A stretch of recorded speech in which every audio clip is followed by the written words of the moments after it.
Hello guys, welcome to my YouTube channel. Today we will discuss on active and passive voice part 3rd. So without any delay we start. Please listen carefully and write down on your copy. Very important rules आज हम पढ़ने जा रहे हैं active and passive voice के.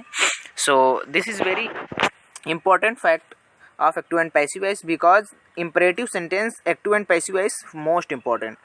So today आज हम बात करेंगे इम्परेटिव सेंटेंस के एक्टिव एंड पैसिव वॉइस की. इसका फार्मूला सबसे पहले हम जान लेते हैं कि है let plus object plus be plus not plus past participle. Past participle का मतलब यहाँ पर है थर्ड फॉर्म से. एक बार हमने अगर ये फार्मूला को जान लिया, अच्छे तरीके से पढ़ लिया, तो इम्परेटिव सेंटेंस की पैसिव वॉइस बनाने में हमें कभी भी कोई भी दिक्कत नहीं होगी. चलो हम आज सीखते हैं कि कैसे हम लोग इम्परेटिव सेंटेंस की पैसिव वॉइस बनाते हैं. जैसे कि हमारे सामने एक सेंटेंस लिखा हुआ है कि दरवाज़ा खोलो, ओपन द डोर. क्योंकि ना इसमें हमें वर्ब नज़र आती है, ना इसमें हमें सब्जेक्ट नज़र आता है, ना इसमें हमें ऑब्जेक्ट नज़र आता है. तो इन ऐसे वाक्यों की हमें पैसिव वॉइस बनाने में बहुत ही डिफ़िकल्टी होती है और हम समझ नहीं पाते हैं कि कैसे इनको हम पैसिव वॉइस में कन्वर्ट करें. और यूजुअली एग्ज़ाम में ये पूछा जाता है. आज हम बात करेंगे इस पर. पहला सेंटेंस हम देखते हैं कि ओपन द डोर. तो इसकी हमने कैसे बनाया ओपन द डोर. तो ऐसे वाक्यों को लेट से स्टार्ट करते हैं. हमेशा याद रखना, ऐसे वाक्यों को किससे स्टार्ट करते हैं? लेट से. लेट से स्टार्ट करते हैं इम्परेटिव से. लेट से स्टार्ट किया प्लस उसके बाद लेट प्लस ऑब्जेक्ट. ये जो डोर है आपका, उसको हमने डोर लिख दिया. फिर बी, लेट के बाद हमेशा इसके बाद हम लोग बी का यूज करते हैं. बी का यूज कर दिया. फिर वही past participle third form and by and you. By plus you. बस हमारी बन गई एक्टिव एंड पैसिव वॉइस. हमने ये फार्मूले में आपको दिखाया है, आप लोग देख लीजिए. लेट के बाद ऑब्जेक्ट है, ऑब्जेक्ट के बाद बी, अगर नॉट है तो नॉट लगा दें. फिर उसके बाद थर्ड फॉर्म, फिर उसके बाद बाई. यू लगा सकते हैं, नहीं तो नहीं भी लगा सकते हैं. हम यहाँ तक भी कह सकते हैं कि let the door B opened. ये भी सही है. अगर आप चाहे तो बाई यू का प्रयोग कर सकते हैं. हमने सीख लिया यहाँ पर. अब दूसरा एक और सेंटेंस लेते हैं. इसमें लिखा हुआ है show me your teeth. Show me your teeth. हमें पता है कि इम्परेटिव सेंटेंस है, इसकी हम पैसिव वॉइस कैसे बनाएंगे. तो सबसे पहले हमने लेट से स्टार्ट किया. उसके बाद ऑब्जेक्ट हमारा क्या यहाँ पर है? योर टीथ है. योर टीथ को लिख लिया. फिर उसके बाद हमें पता है कि बी का यूज करना है, हम लोगों ने बी का यूज कर लिया. बी का यूज करने के बाद सो है ना, इसकी थर्ड फॉर्म हम लोग यूज करेंगे. हम लोगों ने यहाँ पर इसकी थर्ड फॉर्म यूज कर ली. थर्ड फॉर्म यूज करने के बाद हमने फिर उसके बाद टू मी लिख दिया. उसके बाद बाय यू लगाएं या ना लगाएं कोई फर्क नहीं पड़ता. फिर उसके बाद हम ये एक सेंटेंस है do not hate the poor.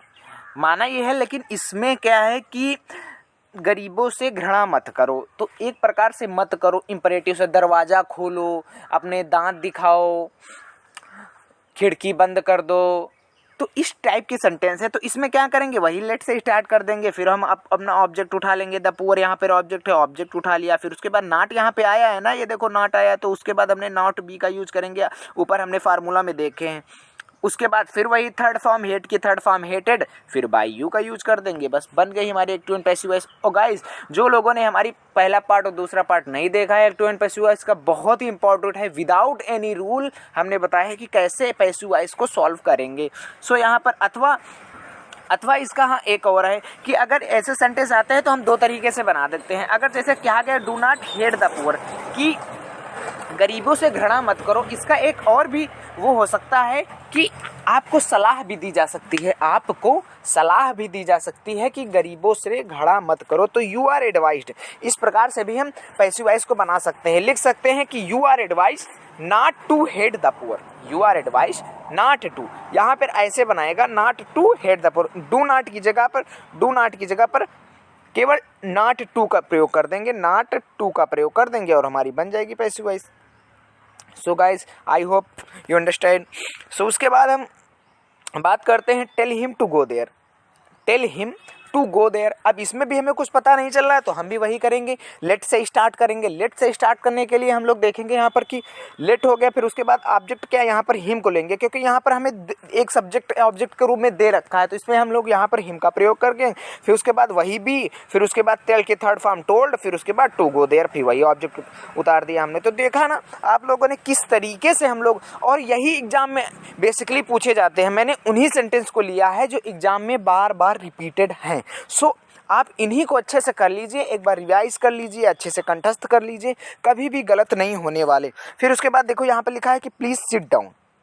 सो एक प्रकार से यहाँ पर क्या कहा गया है कि मतलब एक प्रकार से मतलब प्लीज़ मतलब कृपया करके कहा जा रहा है, मतलब तो इसमें क्या कहेंगे, मतलब रिक्वेस्ट की जा रही है। प्लीज़ अगर किसी से हम कहते हैं तो क्या कहते हैं कि रिक्वेस्ट करते हैं, प्लीज़ डू दिस वर्क या please. So please sit down तो मतलब तो यू आर एडवाइस तो हम दे नहीं रहे हैं, किसी को एडवाइस नहीं दे रहे हैं। यहाँ पर बच्चे गलत करते हैं, एडवाइस लगा देते हैं। हमको एडवाइस नहीं लगाना है, रिक्वेस्ट करना है। अगर हम लोग कहीं भी प्लीज़ देखें तो हम उसी से रिक्वेस्ट करेंगे, प्लीज़ मुझे ये बता दो, प्लीज़ मुझे वो बता दो। सो इसमें यहाँ देखेंगे तो इसमें क्या होता है, प्लीज़ वाले सेंटेंस में हम लोग किससे स्टार्ट करते हैं, यू आर रिक्वेस्टेड से स्टार्ट करते हैं।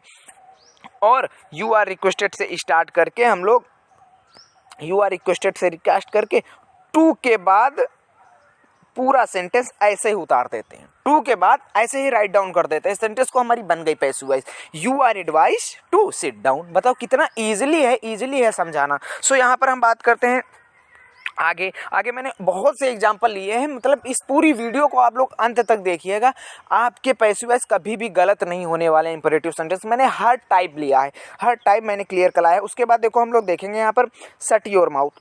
सो फिर वही बात, इंपरेटिव सेंटेंस है, लेट से शुरू करेंगे, लेट, फिर योर माउथ ऑब्जेक्ट है, योर माउथ हमने लगा दिया, बी, उसके बाद बी लगाते हैं, हमने फार्मूले में पढ़ा है। फिर उसके बाद शट की थर्ड फॉर्म शट ही होती है, बस शट की थर्ड फॉर्म शट ही होती है, शट की थर्ड फॉर्म शट ही होती है। बताओ कितनी ईजिली तरीके से और लेट लगाना ना भूलें इंपरेटिव सेंटेंस में। बताओ कितनी ईजिली तरीके से हम लोगों ने पढ़ लिया। अब उसके बाद हम लोग बात करते हैं कुछ बहुत इंपॉर्टेंट, कैरी इट होम। सो हम लोग यहाँ पर बात करेंगे कैरी इट होम। तो फिर वही बात, लेट लगाया हमने, कुछ समझ में नहीं आ रहा, लेट लगा दो। फिर उसके बाद इट है हमें दी हुई है इट, फिर उसके बाद बी, फिर उसके बाद कैरीड, फिर उसके बाद होम। बताओ कैरी की थर्ड फॉर्म कैरीड। सो हमने फार्मूले में पढ़ा है कि अगर लेट है, लेट के बाद कोई ऑब्जेक्ट है तो ऑब्जेक्ट हम लोग लगा देंगे, उसके बाद बी लगाएंगे, अगर नॉट है तो नॉट बी लगा देंगे, नॉट बी के लगाने के बाद हम लोग थर्ड फॉर्म यूज़ करेंगे, थर्ड फॉर्म यूज़ करने के बाद हम बाई लगाएंगे, अगर अदरवाइज अदर कोई चीज़ है तो उसको ऐसे ही लिख देंगे। फिर उसके बाद देखो लिखा हुआ है कि डू इट एट वंस। सो फिर वही लेट लगा दिया हमने, सबसे पहले लेट लगा दिया, लेट के बाद इट लगा दिया, इट के बाद हमने बी सुना है, बी डू की थर्ड फॉर्म डन लगा दिया, डन के बाद फिर वही अदर वर्ड एट वंस है लिखा है, एट वंस को ऐसे ही उतार दिया। तो बताओ कितना ईजिली है। फिर उसके बाद है थ्रो द बॉल। अब उसके बाद हमें बॉल फेंको, मतलब तो थ्रो द बॉल है, हमें कोई सब्जेक्ट ऑब्जेक्ट कुछ नजर ही नहीं आ रहा, तो हम वही इंपरेटिव सेंटेंस हम लोग लेट से शुरू कर दें, लेट, फिर द बॉल हमने ले लिया। उसके बाद हमें पता है कि बी लगाना, बी बाद थ्रो के थर्ड फॉर्म थ्रोन। बताओ कितनी इजीली तरीके से हम लोगों ने फिर लिखा है हेल्प मी लिखा है, हेल्प मी सहायता करो। तो इंपरेटिव सेंटेंस तो हुआ, तो हम कैसे शुरू करेंगे, लेट लगा दिया उसके सबसे पहले, लेट से स्टार्ट करेंगे, हमें मालूम है लेट के बाद हम लोग क्या लगाते हैं, ऑब्जेक्ट लगाते हैं, मी के बाद फिर हमने पढ़ा है कि बी लगाते हैं, बी के बाद हेल्प के थर्ड फॉर्म हो गई। यहाँ पर कोई अदर वर्ड नहीं दिए हैं तो अदर वर्ड हम लोग नहीं करेंगे। बताओ कितनी इजीली तरीके से हम लोग पढ़ लिए। फिर लिखा है लर्न द पोएम। सो वही कहानी, फिर हम लोग लेट लगाएंगे, लेट के बाद द पोएम लिखा है ऑब्जेक्ट, द पोएम को राइट डाउन कर लेंगे, फिर उसके बाद बी लगाते हैं, हमें पता है हम लोग बी लगा लिया। फिर उसके बाद लर्न के थर्ड फॉर्म लर्न का यूज़ कर लिया। बताओ कितनी इजीली तरीके से हम लोगों ने कर लिया। फिर उसके बाद नीचे चलते हैं कि डोंट टच इट, इसे मत टच करो। तो फिर वही कहानी, लेट लगा दिया, लेट के बाद इट लगा दिया, इट के बाद नॉट लगा दिया, नॉट के बाद बी लगा दिया, बी के बाद वही थर्ड फॉर्म टच लगा लिया। लास्ट तक वीडियो जरूर देखिएगा, बहुत ही इंपॉर्टेंट मैंने करा है। मतलब इंपरेटिव सेंटेंस की जो पैसिव वॉइस होती है, ऐसे सेंटेंस एको भी बचेंगे ही नहीं, मतलब सारे के सारे आप लोग अच्छे से क्लियर कर पाओगे एग्जाम में। लिखा है वर्क हार्ड, लिखा हुआ है वर्क हार्ड। सो हम देखेंगे इसको।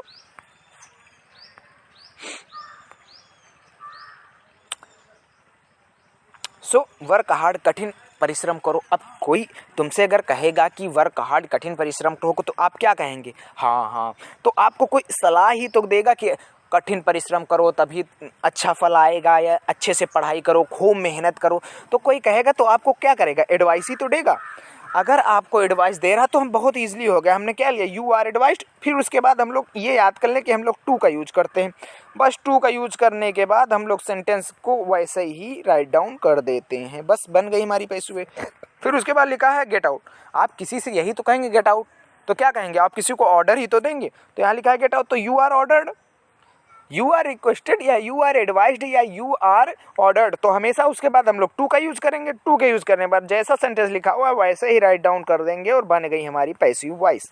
सो आप लोगों ने देखा कितना ईजी है। फिर उसके बाद हम लोग कुछ और एग्जांपल लिए हैं। यहाँ पे लिखा है शट द डोर, फिर वही कहानी, फिर हम लोग लेट से स्टार्ट करेंगे। द डोर है यहाँ पर ऑब्जेक्ट, फिर द डोर को ले लेंगे। द डोर के बाद हमें पता है कि बी लगाते हैं, बी लगा दिया, बी के बाद थर्ड फॉर्म यूज कर दिया, बताओ बन गया। फिर देखो लिखा है ऑलवेज स्पीक द ट्रुथ, सदैव सत्य बोलो।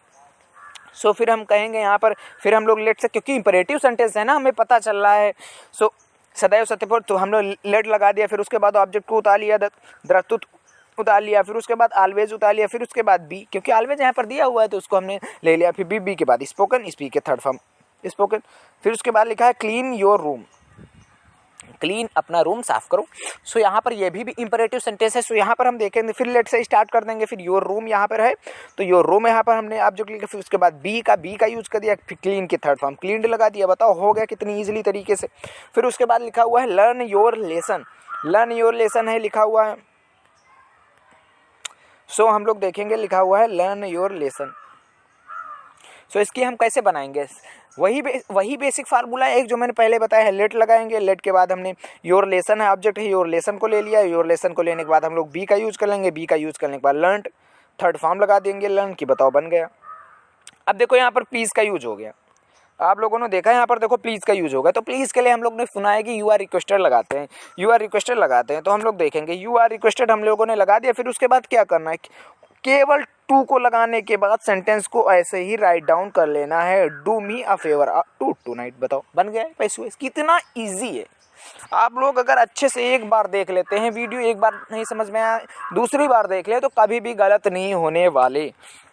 फिर हम यहाँ पर देखेंगे कि gate out of my home, तो आपने गेट आउट किया तो किसी को ऑर्डर ही तो किया, यू आर ऑर्डर्ड। फिर हम लोगों ने क्या पढ़ा है, ऐसे सेंटेंस के बाद टू का यूज करते हैं। टू का यूज करने के बाद डायरेक्ट ऐसे सारा सेंटेंस ये जो लिखा हुआ है, क्योंकि आगे का उठा के ऐसे ही लिख देते हैं to get out of my home. बताओ हो गया, हो गई ना पैसिव वॉइस। बताओ कितनी ईजिली से आप लोग कर पा रहे हैं। फिर उसके बाद देखो कुछ सेंटेंस हूम या हु से करके आते हैं सेंटेंस में, जिसको बनाने में काफ़ी कठिनाई होती है। तो यहाँ पर हम देखेंगे कि जो हु होता है वो बाई हुम में चेंज हो जाता है। केवल हमें इतना याद करना है कि हु जो होता है वो बाई हुम में चेंज हो जाता है।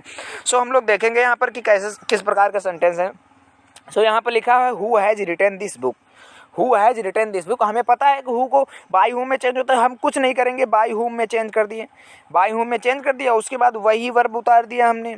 वर्ब को उतारने के बाद सेंटेंस हमारा फिर इंट्रागेटिव टाइप का हो गया, सेकंड टाइप का। अब यहाँ पर देख लेंगे दिस बुक यहाँ पर ऑब्जेक्ट है, दिस बुक को लिख लिया, हैज के बाद दिस बुक। फिर उसके बाद पता है हमें हैज के साथ बीन लगता है, बीन लगा दिया, बीन के बाद वही थर्ड फॉर्म फिर लगा दिया। बताओ फिर हमारी पैसिव वॉइस बन गई। सो हमने, अगर जो लोग हमारी सारी वीडियो देख चुके हैं ना तो उनको बहुत ही आसान लग रहा होगा। फिर उसके बाद हम लोग देखेंगे कि लिखा हुआ है हु स्टोल द पेन। फिर हमें कुछ नहीं करना, हु का बाई हुम में चेंज करना फर्स्टली।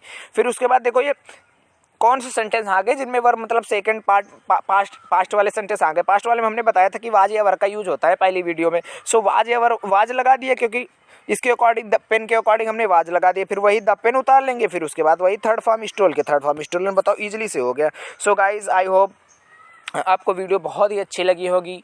प्लीज़ लाइक शेयर और सब्सक्राइब करना ना भूलें। जितना से जितना हो सके आप वीडियो को शेयर करिए और अच्छे से देखिए और कॉपी में राइट डाउन करना ना भूलें। अगर आप कॉपी में राइट डाउन कर लेते हैं ना तो आपको कभी भी दिक्कत नहीं होती है। इंपरेटिव सेंटेंस की पैसिव, इंट्रोगेटिव सेंटेंस की पैसिव, सिंपल सेंटेंस की पैसिव, मैंने हर टाइप की पैसिव वॉइस कंप्लीट हो गई है आज से वीडियो में। सो ओके, धन्यवाद।